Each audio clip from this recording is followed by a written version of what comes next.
Hi all, today we are going to discuss about base load and peak load power plants. So we have seen in the last class that the load curve, based on the load curve we can observe that the load is continuously varying throughout the day. So out of the load that is variable, some load will remain constant throughout the day. That means the minimum value of the load that is remaining throughout the day, that load is called as the base load, and the remaining load is called as the peak load. I am repeating once again. So when you are observing the load curve, you can see in the load curve there will be some minimum value of the load which remain throughout the day. That load is called as the base load, and the remaining load is called as the peak load. So that for handling these two type of loads, different types of power plants are used, because the different power plants has different characteristics. Like some type of power plants has high initial investment but running cost will be very less, like as hydroelectric power plant, nuclear power plant, even thermal power plant. Initial investment will be very high but running cost will be minimum. And there are some plants where initial investment is very less but running cost will be very high, such as gas turbine power plants, or you can go for even the diesel power plants where the running cost is very high, initial investment will be less. So based on that we can decide which type of plant to keep in which condition. So let us proceed further. The power plants employed for the base power plant should have, or supplying this base load should have, the low operating cost. That is the basic requirement, because they are running for more duration. So I want my running cost should be minimum. So that's why their operating or running cost should be minimum. And second one, they should be capable of working continuously for more duration, because we are operating throughout. And the third one, because we need the continuity of the supply, because any rotating part the maintenance will be required. So maintenance of this base load plant should be as easy and economical as possible. So that means they can be repaired easily and economically. And the plants which are employed for the peak load power plant, because the peak load power plant, you can see for the peak load the load is continuously changing. That means the power plant should be able to supply this continuously varying loads. That means it should be able to start and stop at a very faster rate. So that is a basic requirement for peak load power plant. That means peak load power plant should have quick start and synchronization. And the second one, the quick response to the load variations. It should be able to respond easily to the load variations. But that is the basic requirement of the peak load power plant. So for further proceeding further, the base load power plant can have high capital cost but running cost should be minimum, because they are running throughout the year.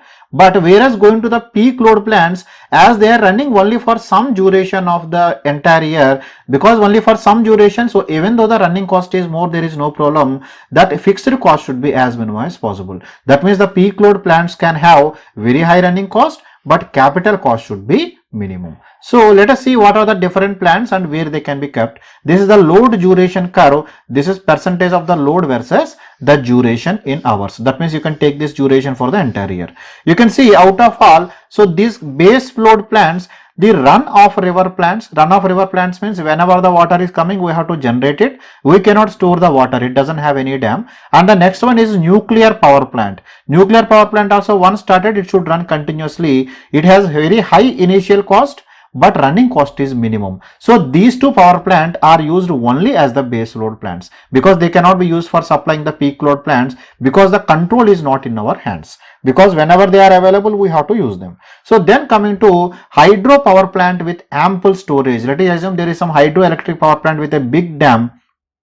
So that plant, the initial investment is very high but running cost will be minimum, because running cost will be minimal out of all the plants. So these plants can be used either as a base load plant or the peak load plant, because whenever there is a peak demand, we can easily adjust the water flow and get the load whenever it is required. The control will be very easy in hydroelectric power plant. At the same time, the running cost is also minimum. That's why it comes under both the characteristics, both base load and peak load. Then coming to the steam power plant, the steam power plant, actually running cost is more than that of the hydroelectric power plant, but the limitation is we cannot control so much easily, but still control is possible. So once the steam is generated or the machine start working, we can control the amount of the steam input. So that's why this steam power plant and hydroelectric plant, generally they can be operated as both base as well as peak load plants. So then coming to hydroelectric plants with limited storage, where the storage is limited, we cannot store the more water. So those power plants, because initial investment will be less, their dam size is small, so running cost is minimum, initial investment is also minimum. Generally, these hydroelectric plants with limited storage and pumped storage type hydroelectric plants, these are used for peak load power plants. So the details of these things we will discuss when we are discussing the generating stations.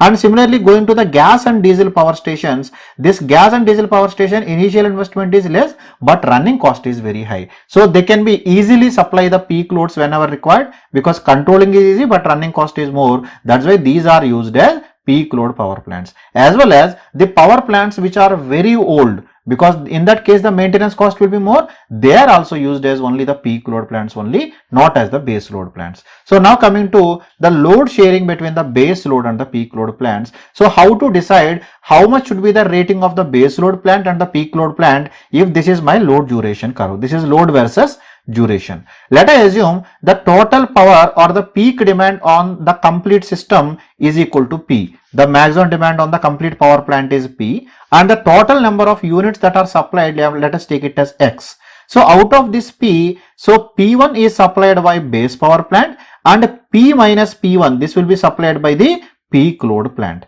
Getting it? Let the operating cost or operating cost of the base and peak load plants is represented by rupees A1 times of kilowatt plus B1 times of kilowatt hour. This is a two-part tariff where A is the rate per kilowatt or initial investment, because whenever you are installing the plant, initial investment will be there. That depends on the rating of your plant. So that's why this A is per kilowatt of that one, depreciation and annual depreciation cost. So what is the depreciation cost, how to calculate, these things we are going to discuss in the coming lectures. So this will be A1 times of kilowatt and B1 times of kilowatt hour, because we know for the case of base load plant the unit cost is very less. That means B1 is less when compared to that of the peak load plant, whereas the initial investment of A1 can be greater than that of A2. Similarly for peak load plant, this is A2 kW plus B2 times of kilowatt hour. So let P1 is the demand on plant 1 and X1 is the number of units generated by plant 1, and let the maximum demand and number of units generated by plant 2 is P2 and X2. We can calculate the value of P2 is equal to P minus P1 and X2 is equal to X minus X1. That means if I know the value of P2 and X2, I can calculate, if I know the value of P1 and X1, I can calculate the value of P2 and X2. So total annual cost of operation, I can take the sum of both the cost. So let us assume this will be equal to A1 P1 plus B1 X1 plus A2 times of P2 I can write as P minus P1.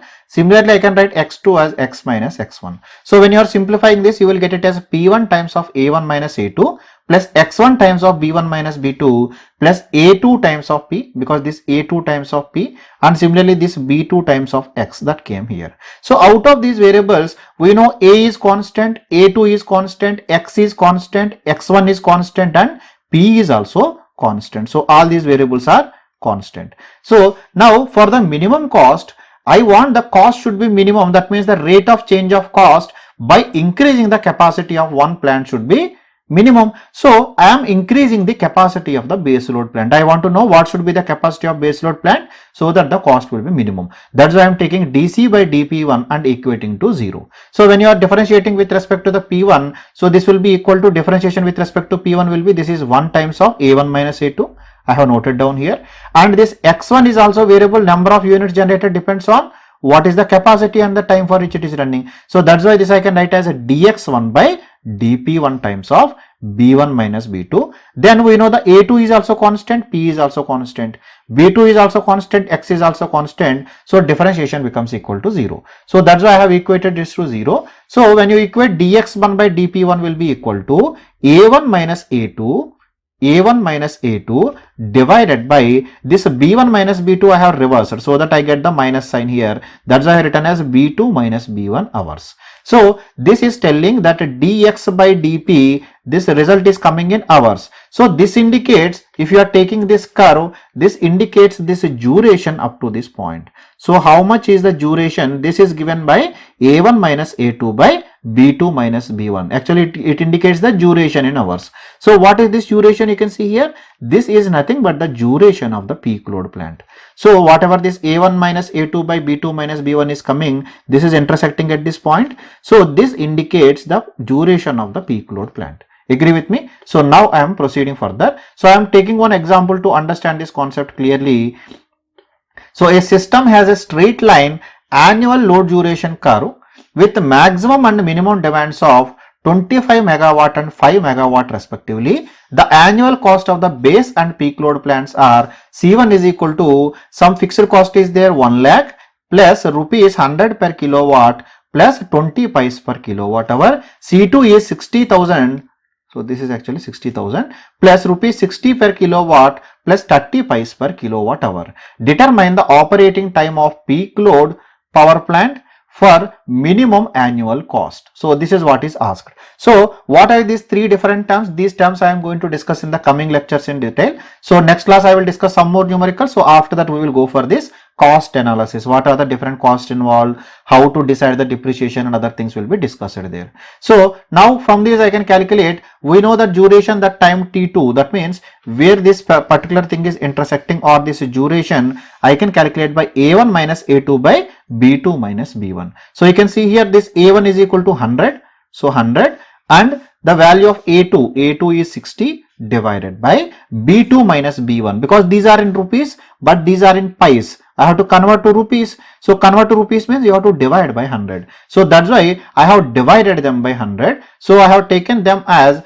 this will be B2 minus B1. So B2 I am taking as 40 pies and B1 I am taking as 30 pies. So B1 I am taking as 30 pies. Let us take for example. So in that case 40 divided by 100 minus 30 divided by 100 hours. So if you calculate this one, this will come as 400 hours. It will come to 400 hours. So that means the duration for which this peak load plant will run is 400 hours. So once this is obtained, you can see the triangle. This is one triangle and this is the second triangle. So by using the symmetry of the triangle, I can tell that this P2 divided by 400 will be equal to this entire size. That means 25 minus 5 divided by this duration. This duration is equal to, because it is running for an year, so it is equal to 8760. It is the number of hours per year. So P2 divided by 100 is equal to 25 minus 5 by 8760. From this I calculate the power P2 is 0.9132 megawatt.